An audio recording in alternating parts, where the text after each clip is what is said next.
Welcome to Kenton Teaches. Enjoy the video. You start with the essentials.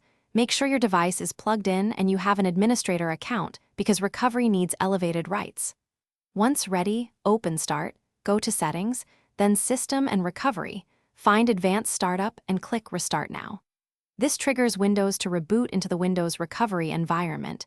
You do this rather than interrupting boot to avoid disk errors.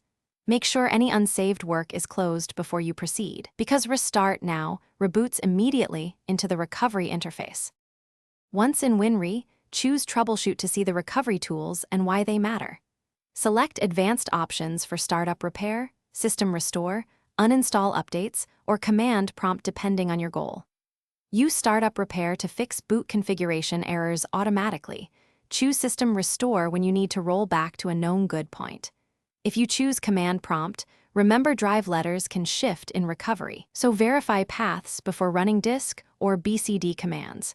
These steps let you target the problem precisely rather than reinstalling. To finish, pick the action that fits your issue. Reset This PC reinstalls Windows with options to keep or remove files. Use it when repairs fail.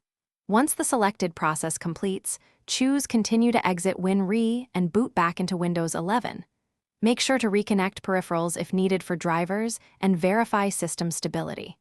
If the system remains stuck, reboot to safe mode or use Windows 11 installation media to access additional recovery tools. This tip often resolves situations where WinRe on the device. Thanks for watching. Please subscribe if this video was helpful.